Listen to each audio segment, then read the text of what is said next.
अगर मोदी फैक्टर नहीं चला तो ये पाँच पाँच में से एक भी सांसद जीतने वाला नहीं है, क्योंकि वो दिखे नहीं। गढ़वाल का सांसद दिखे नहीं। आपका वही हरिद्वार में वो मिनिस्टर बन गए थे तो पब्लिक के पास वो जा नहीं पाए। वही नैनीताल की स्थिति है, वही टिहरी की है, सांसद लोगों को मिलते नहीं है। तो एंटी इनकम्बेंसी सांसदों के खिलाफ है, बहुत ज़बरदस्त है। मतलब मुझे तो लगता है भाजपा फिर पांचों सीटें जीतने वाली है, लेकिन फिर भी हरिद्वार की एक सीट ऐसी है जिसको देखकर लगता है कि अगर जितना भी विपक्ष है, कांग्रेस के अलावा जो बीएसपी, एसपी और इस तरह के फैक्टर्स हैं, तो हरिद्वार की एक सीट है जिस पर हम कह सकते हैं कि 50-50 जैसी बात होगी। कांग्रेस वो सीट निकाल सकती है। लोकसभा चुनाव 2024 का काउंटडाउन चल रहा है। इसी को लेकर हम न्यूज तक पर लेकर आए हैं एक स्पेशल सीरीज, देश किसका। इस एपिसोड में हम आपको दिखाने जा रहे हैं उत्तराखंड का एक्सपर्ट ओपिनियन।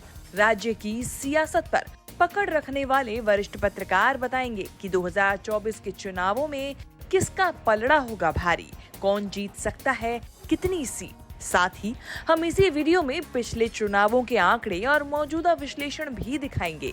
तो देखिए क्या कहते हैं उत्तराखंड की राजनीति पर उत्तराखंड के वरिष्ठ पत्रकार। आपने देखा होगा कि हाँ, महंगाई है जो सभी जगह है, बेरोजगारी है सभी जगह है। क्या पिछली बार 400-500 सिलेंडर था, 1000 से ऊपर चला गया, पेट्रोल वो चला गया। वो सारी मुद्दे तो रहेंगे ही। उसके बाद अब मिसरूल का सवाल है, बेरोजगारी का सवाल है, और जो बीच में आए आपका पेपर लीक का मामला आया, बदनामी हुई सरकार की। उसके बाद अंकिता हत्याकांड आया, बदनामी हुई सरकार की। उसके बाद पेपर लीक वाला आया, पेपर लीक वाले में सब रूलिंग पार्टी के लोग नज़र आए। अंकिता हत्याकांड में रूलिंग पार्टी के लोग नज़र आए। कोई मीटू वाले कांड आते हैं, रूलिंग पार्टी के लोग नज़र आए। तो वो जो सारी चीज़ें अगेंस्ट जाती है, बीजेपी जाती है, और एंटी इनकम्बेंसी भी जाती है।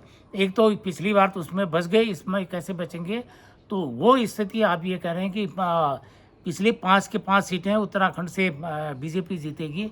तो ये बड़ा अभी तो कठिन लग रहा है। क्या कांग्रेस मजबूत विपक्ष की भूमिका निभा पा रही है? शायद ये यहाँ पर यही कांग्रेस की कमजोर कड़ी है, क्योंकि कर्नाटक की जीत उत्साहित तो करती है, कर्नाटक की जीत यहाँ के कांग्रेस के लोगों को भी उत्साहित कर रही है, लेकिन वो जनता से जुड़े मुद्दों को उठा पाने में उस तरह से कामयाब शायद नहीं रहे हैं। इसी वजह से कोई चेहरा नहीं है, वोट किसको दें आखिर में, वोट भाजपा को चला जाता है। तो मुझे लगता है कि जो 2024 की अगर हम बात करें तो एक भाजपा एक बार फिर यहाँ की लोकसभा सीटें सारी ले जाने वाली है, ऐसा मेरा अनुमान है। लोकसभा चुनाव को लेकर सबसे ताजा सर्वे की बात करें तो टाइम्स नाउ ईटीजी के सर्वे के मुताबिक बीजेपी गठबंधन को 292 से 338 सीटें मिल सकती हैं, जबकि कांग्रेस गठबंधन को 106 से 144 सीटें मिलने का अनुमान है। सर्वे के हिसाब से देखा जाए तो बीजेपी गठबंधन का पलड़ा भारी है और मोदी की लहर बनी हुई है। देखिए, मोदी फैक्टर तो चलेगा, और अगर मोदी फैक्टर नहीं चला तो ये पाँच पाँच में से एक भी सांसद जीतने वाला नहीं है, क्योंकि वो दिखे नहीं। गढ़वाल का सांसद दिखे नहीं। आपका वही हरिद्वार में वो मिनिस्टर बन गए थे तो पब्लिक के पास वो जा नहीं पाए। वही नैनीताल की स्थिति है, वही टिहरी की है, सांसद लोगों को मिलते नहीं है। तो एंटी इनकम्बेंसी सांसदों के खिलाफ है, बहुत ज़बरदस्त है। अगर इनकी नैया अगर पार लगाई तो मोदी फैक्टर ही पार लगा सकता है। दूसरी बात यह है कि आप लोकसभा विधानसभा चुनाव में आपने देखा होगा कि बीजेपी की सबसे खराब हालत हरिद्वार और नैनीताल में रही है ना। तो ये समझिए वो 2 सीटें इनके लिए बहुत संवेदनशील है। और आपने कांग्रेस का देखा होगा, क्यों हरीश रावत, हरक सिंह लगे हुए हैं हरिद्वार के चक्कर में, क्योंकि वो चाहते हैं कि ये सीट हमको आसानी से मिल जाएगी, क्योंकि यहाँ की डेमोग्राफी अलग है। वहाँ की नैनीताल की भी मैदान की वजह से, उधम सिंह नगर और इनकी वजह से वहाँ की डेमोग्राफी डिफरेंट है। अगर मोदी फैक्टर नहीं चला तो ये जीतेंगे नहीं, समझे। इनकी हालत सबकी सबकी जो मिनिस्टर भी हैं उनकी भी ख़राब है, आप समझे नहीं समझे। लेकिन मोदी फैक्टर तो है ही है। वो इनकी बेड़ा नैया पार लगाएगा या नहीं लगाएगा, लेकिन वो रहेगा मोदी फैक्टर तो इस चुनाव में भी कम। मतलब मुझे तो लगता है भाजपा फिर पांचों सीटें जीतने वाली है, लेकिन फिर भी हरिद्वार की एक सीट ऐसी है जिसको देखकर लगता है कि अगर जितना भी विपक्ष है, कांग्रेस के अलावा जो बीएसपी, एसपी और इस तरह के फैक्टर्स हैं, तो हरिद्वार की एक सीट है जिस पर हम कह सकते हैं कि 50-50 जैसी बात होगी, कांग्रेस वो सीट निकाल सकती है। 2019 के लोकसभा चुनाव की बात की जाए तो उत्तराखंड में बीजेपी ने क्लीन स्वीप किया था। राज्य की 5 लोकसभा सीटों पर बीजेपी को जीत मिली थी। बीजेपी का वोट शेयर 61.01% रहा था, जबकि कांग्रेस एक भी सीट नहीं जीत पाई थी। कांग्रेस का वोट शेयर 31.40% रहा था। इससे पहले हुए 2014 के लोकसभा चुनाव में बीजेपी ने 5 सीटों पर जीत हासिल की थी, तब भी कांग्रेस एक भी सीट नहीं जीत पाई थी। बीजेपी का वोट शेयर 34.1 और कांग्रेस का वोट शेयर 21% रहा था। धर्म के नाम पर बहुत सारी बातें की जा रही है जिसे मुद्दे के तौर पर दिखाया जा रहा है। जैसे उत्तराखंड का सबसे बड़ा मुद्दा कॉमन सिविल कोड होगा, समान नागरिक संहिता, जबकि ये यहाँ के असल मुद्दे नहीं है। यहाँ के असल मुद्दे तो अब भी वही बुनियादी सवालों से जुड़े हुए हैं। शिक्षा का मुद्दा, पानी का मुद्दा, स्वास्थ्य का मुद्दा बहुत बड़ा मुद्दा है। सड़कें अभी भी ऑल वेदर रोड हैं हमारे पास, लेकिन बहुत सारे गांव हैं जहां सड़कें नहीं हैं।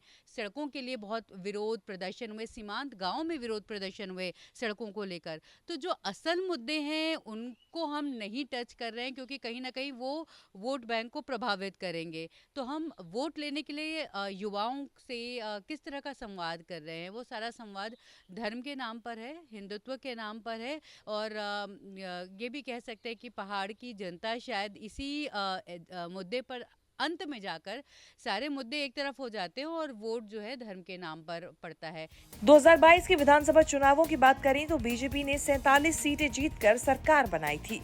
बीजेपी का वोट शेयर 44.33% रहा था, जबकि कांग्रेस पार्टी सिर्फ 19 सीटें जीत पाई थी। कांग्रेस का वोट शेयर 37.91% रहा था। इससे पहले 2017 में हुए विधानसभा चुनावों की बात करें तब भी बीजेपी ने 57 सीटों पर बम्पर जीत दर्ज की थी, जबकि कांग्रेस को सिर्फ 11 सीटें मिली थी। बीजेपी का वोट शेयर 46.5% रहा था, जबकि कांग्रेस का वोट शेयर की बात करें तो ये 33.5% था। क्योंकि बीजेपी के पास जो सबसे बड़ी पार्टी है उसके पास सबसे वोट बटोरू, वोट कैचर, जो सबसे जो जनमानस को अट्रैक्ट करते हैं वो मोदी जी हैं। मोदी जी के अलावा दूसरा कोई ऐसा इतना बड़ा नेता नहीं है कि जो आकर्षित करे, वोटर को आकर्षे।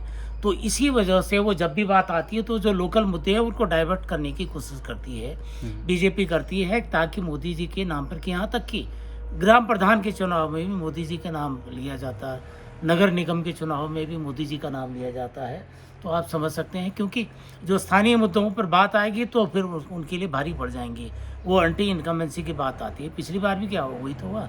बाकी धार्मिक मुद्दे आ गया, मुस्लिम यूनिवर्सिटी का मुद्दा आ गया, मोदी जी छा गए। तो उस वजह से क्या कहते हैं, वो जो एंटी इनकम्बेंसी थी, जो हिमाचल में चली, जो कर्नाटक में चली, जो और जगह चल सकती थी, वो यहाँ इसलिए नहीं चली क्योंकि मुद्दा वो बीजेपी उसको टर्न करने में, मोदी वर्सेस अदर्स करने में कामयाब रही। पिछली बार भी रही। अब क्या हो सकती है, क्योंकि हालात अब काफी बदलते नजर आ रहे हैं। एक्सपर्ट ओपिनियन और आंकड़े देखे जाएं तो बीजेपी के पक्ष में जाते हुए दिख रहे हैं। हाँ, अगर विपक्षी दल एकजुट हुए और बीजेपी ने जरा भी लापरवाही की तो फिर नतीजे कांग्रेस के पक्ष में भी आ सकते हैं। 5 सीटों में से कुछ सीटों पर बीजेपी को झटका लग सकता है, लेकिन अगर मोदी लहर बनी रही तो फिर परिणाम 2014 और 2019 की तरह ही देखने को मिल सकते हैं। देहरादून से अंकित शर्मा के साथ ब्यूरो रिपोर्ट, न्यूज़ तक।